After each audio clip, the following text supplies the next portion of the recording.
Up next on Your Pittsburgh. You know her from Law & Order SVU and from movies including Flight. Right position, head down. We're hanging out with Homestead native actress Tamara Tooney. Find out why a question about Patrice King Brown almost had her in tears. Oh my gosh. I might get a little emotional. Do you know about Pittsburgh's K9 ambassador? Shake, good shake. We'll introduce you to River and show you why he's no ordinary dog. Ready to roll. Susan's being taken for a ride in a Pittsburgh police motorcycle sidecar. You wanted to know what police use them for, so she's finding out.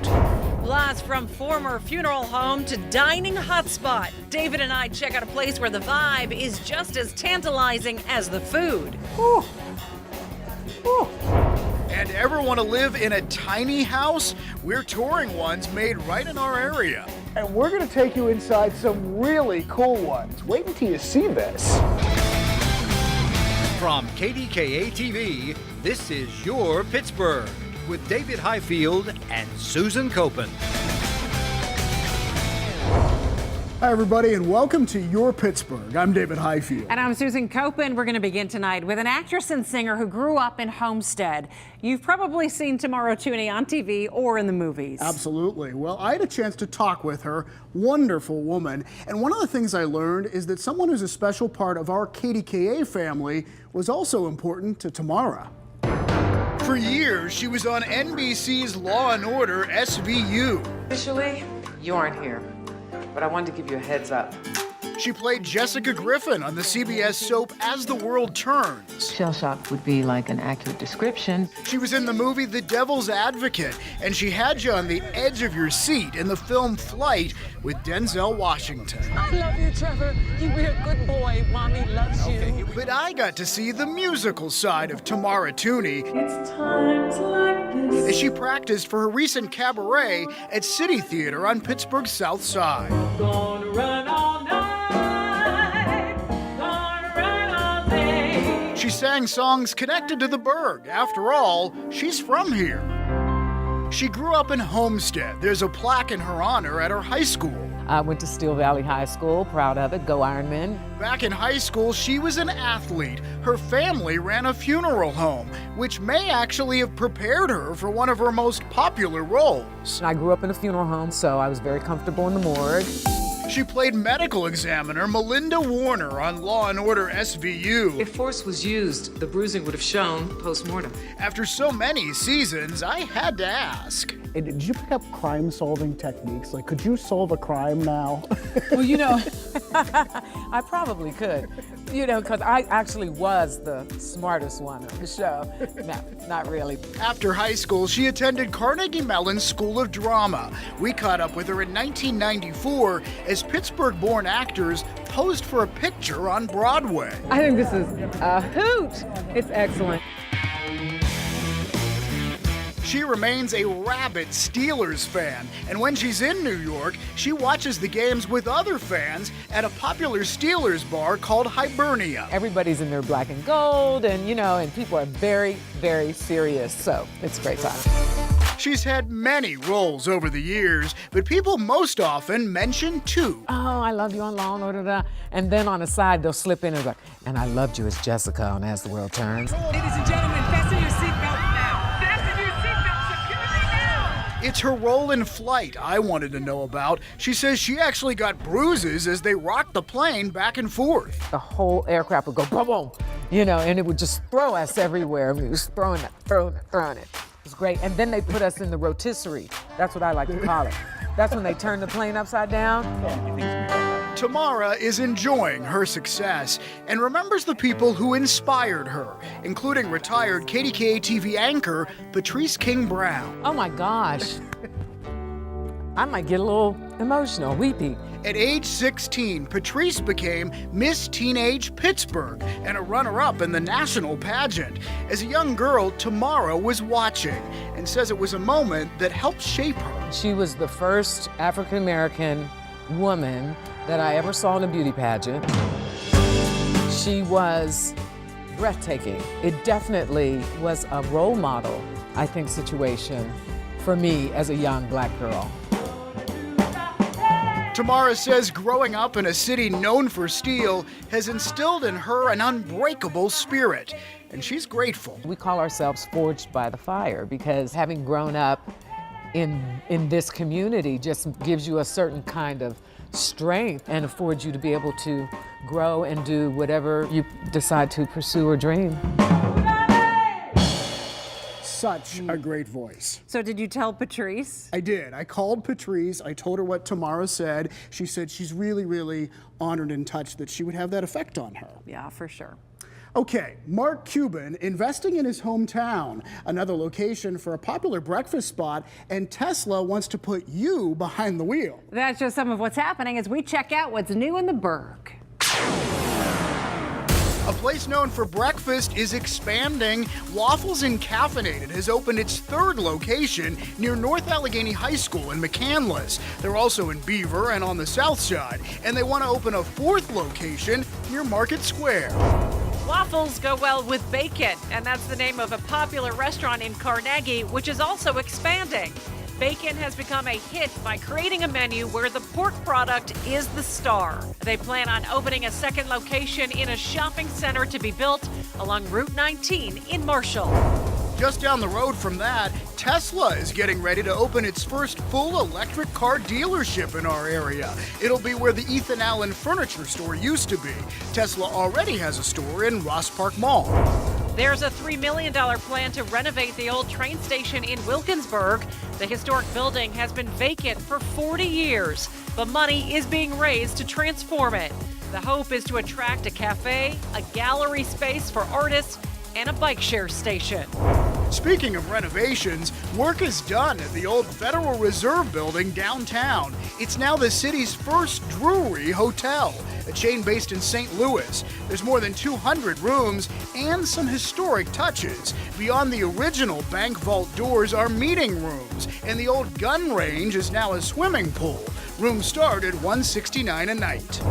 Finally, you might know Mark Cuban from Shark Tank or for being the owner of the Dallas Mavericks. But now the billionaire Mount Lebanon native is partnering with the Walnut Capital Development Company to turn a 9-story building on Fort Duquesne Boulevard into offices and apartments. The building used to be a glass warehouse for PPG. Still to come, meet Pittsburgh's top dog. Sit, and shake. Oh, okay, that works too. How he became the city's canine ambassador. You wanted to know why police have those motorcycle sidecars, so I'm taking a ride to find out. 2 bars, a coffee house, and a restaurant, all under one roof. Susan and I check out a new dining hotspot. I love the ceiling. And after the break, why not go tiny? We're touring some locally made tiny homes. Stay with us.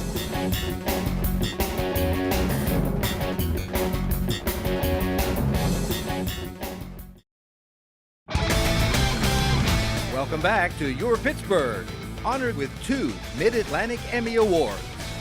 Tiny houses. You've probably seen one of the shows on TV about people living in a lot less space than most of us are used to. And people say it saves money so they can do other things in life. It allows them to move easily and it lets them live simply. Well, it turns out a well-known local company has jumped into this trend. And after you see what they've created, you might be tempted to try tiny living too. All right, come on, Dave, I'll take you inside. I'm getting a tour of 84 Lumber's latest and greatest tiny house. It's called the Countryside. Drop-in sink. Oh, there's the sink. So this kind of comes out. The butcher block counter hides the kitchen sink, and there's plenty of other space-saving tricks to take advantage of every inch of the 200 square feet. This cabinet opens up, and then you have a place in there to store. Yes, there's storage inside the steps leading to the loft. And the sleeping loft, by the way, is bigger than you might expect. I like that you can sit up, so that if you wake up in the middle of the night and you're You're sit up, you're not gonna hit bang your head. You're not gonna bang your head. The bathroom has a shower, custom sink, and a composting toilet that runs without water. It's amazing how it doesn't smell, and if you were to come back here, what you really smell is dirt. 84 Lumber got into the tiny house business last year and now has 4 different models. Tom Kuntz says they get all types of buyers, from college students to retired folks. To younger couples who just think it's cool and hip and trendy. There are 3 different ways to buy. With this model, called the Roving, you get the trailer base and plan so you can build the rest yourself for $6,800. Or a shelled-in structure you just finish off is $19,800. And for the whole shebang, finished perfectly, close to $50,000. This model has a unique sliding barnwood door, but getting to the sleeping space is a bit of an agility test. You have to be a little nimble to make the climb. So that's how you would get into the loft. Finally, we take a look at one-level living in their modern Degsy model. The kitchen's in the center, with 2 bedroom spaces on each side. One obvious one and one that's not so obvious. That desk that you see back there folds down, and then the ottoman spins sideways and unrolls to a full-size bed. And as for the growing popularity of tiny homes... Why do you think this is taking off the way it is? That's a $1 million question. It's simple. You would have less worries. You obviously are going to have more money so that you can do other stuff. And I think the trend is that I want to spend more time outside the house than I want to do inside the house. Now, if you go to company headquarters in 84, you can tour the different models and decide if it's for you. And would you ever live in a tiny home? I think I'm too tall. I need room to stretch. Big girl. You would fit in the tiny house, Okay. I assure you. But I think I would need 1 or 2 or 3 sort of put together to fit all my stuff. That's called a normal house. Yeah, well, I guess that's true. Anyhow, they're very cool. Still to come, he's becoming a celebrity on Grant Street. Find out why Pittsburgh's first ever canine ambassador is no ordinary dog. You've seen me eat, right? Better come hungry. Susan and I check out a cool new restaurant with generous portions and a unique past. And after the break, Does that look goofy? I'm suiting up for a ride with police and learning the real reason they have motorcycle sidecars. Stay with us. You're watching Your Pittsburgh on KDKA-TV with David Highfield and Susan Copen. Welcome back. Time for You Wanted to Know. The last time we asked, do you want to know why people in Latrobe can't agree on how to pronounce their town's name? Is it Latrobe or Latrobe? There's a good reason for the confusion. Or do you want to know about the Pittsburgh Police Motorcycle Unit and why they have those sidecars? Well, with 75% of the vote, the motorcycle unit is the winner. So I suited up to take a ride. Ever wonder why Pittsburgh police motorcycles have sidecars? The answer is as unique as the group itself. Pittsburgh got their first motorcycle unit in 1909, and we have ridden Harley-Davidsons continuously since. While using Harleys has remained the same, a lot else has changed. In the 50s, the uniform included a leather hat and bow tie. In the 60s, they changed over to helmets. The late 80s saw the largest number of motorcycle cops, a total of 60. Nowadays, there are 23. Maintaining traffic flow is their beat, and the unit is at the forefront of major events. The Penn's Parade, escorting politicians, protests, and on movie sets. Members of the unit are out 365 days a year. First day, the lieutenant told me, he said there's 2 rules. He said if I ride, everybody rides, and rule 2 was I ride every day. It's a rite of passage to get your picture taken under the time and temperature display at this bank on the North Shore. You get some strange looks when you're riding and it's 10 degrees out and you're wearing ski goggles and a balaclava covering your face. People kind of look at you strange and say, are you really riding in this kind of weather? Ready? Which brings us back to that sidecar. I got a chance to take a spin around the block in it. Have you ever had anybody besides me in your sidecar before? I actually have not. You're the first. So is this for capturing and bringing in bad guys? Not really. Stability only, so we don't fall over any ice and snow. Yes, they only use the sidecars in winter months to give them better balance. And as for what's inside, well, they're often a suitcase for supplies. Boots, rain gear, rain jacket, another extra jacket, rain pants, basically everything you could think of under the sun in case something really went wrong. And it is very competitive to get into that motorcycle unit. They accept 1 or 2 riders each year, if that. It was cool to see you in the sidecar. What was it like? It was fun, but we definitely got a lot of weird looks. Well, it's Susan Copen in the sidecar. I would look. Okay, now it's your turn to vote. Tell us what you want to know for our next show. Do you want to know about what was once Pittsburgh's biggest mansion? 65 rooms, a bowling alley in the basement. Why was it torn down? And find out how part of it lives on today. Or do you want to know about the tunnel connected to the basement of a local bed and breakfast? Was it part of the Underground Railroad? Was it used during Prohibition? Let us know which one you want to know about. Go to KDKA.com/YourPittsburgh and vote. Whichever story gets more votes, we'll have for you on our next show. Do you know that Pittsburgh now has a canine ambassador? He's on Twitter, on Instagram, sort of becoming a celebrity in town. He sure is. And once you hear his story, you'll understand why he's an exceptional dog.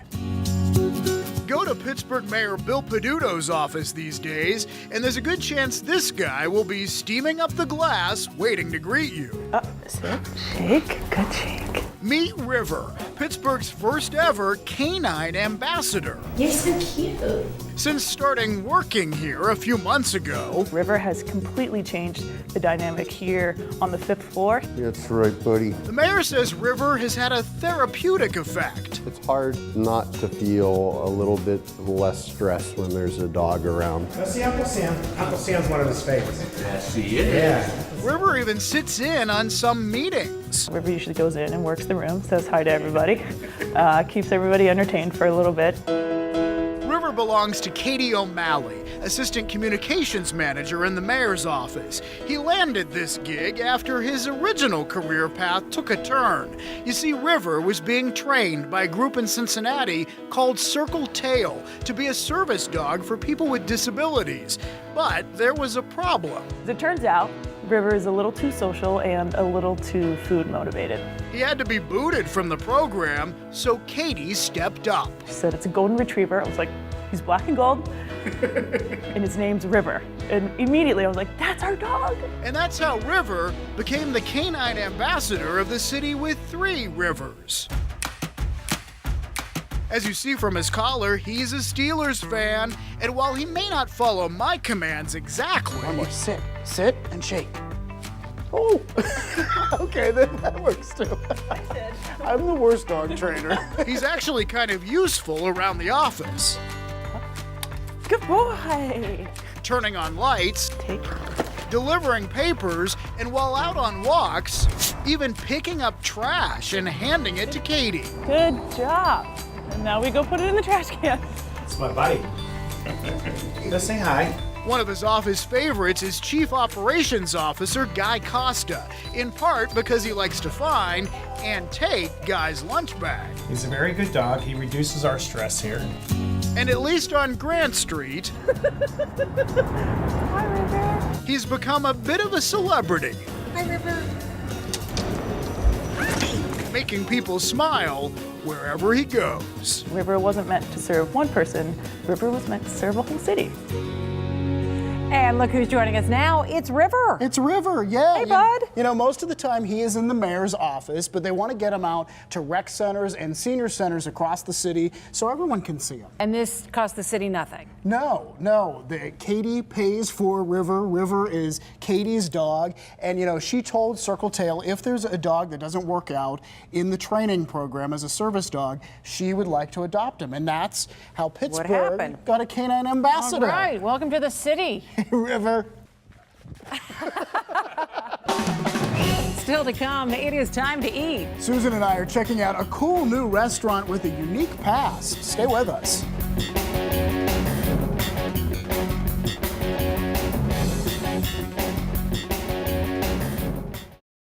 Contact us on Facebook or Twitter. We want to know what you want to see. After all, our show is called Your Pittsburgh. Your Pittsburgh. Your Pittsburgh. Your Pittsburgh. Your Pittsburgh. Your Pittsburgh. Your Pittsburgh. Welcome back. This is when we visit a cool new restaurant, and this one is truly different. Whether you're there for coffee, drinks, or a meal, the history of the place is just as alluring as the menu.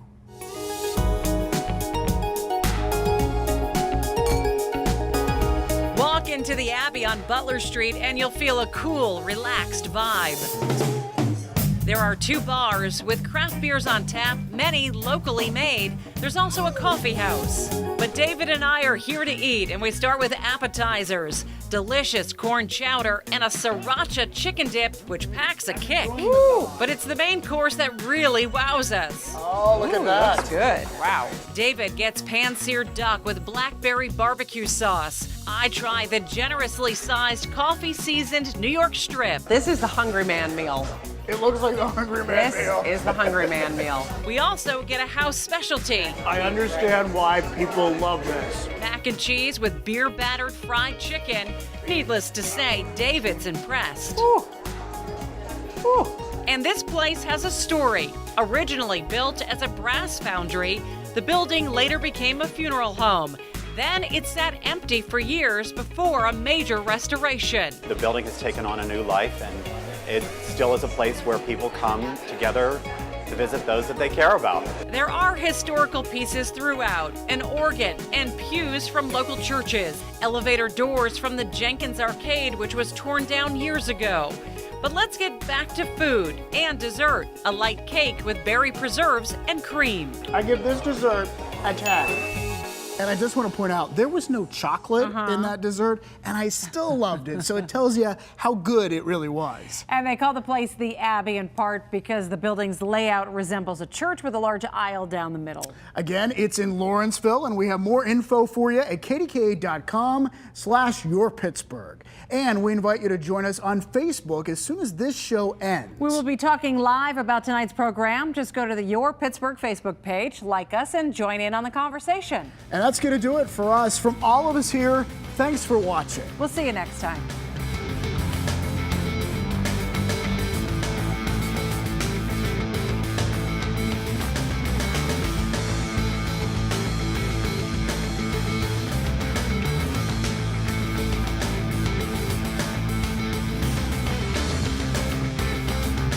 Another great show, everybody. Have a good night. Stand by to fade to black in 3, 2, 1, and fade.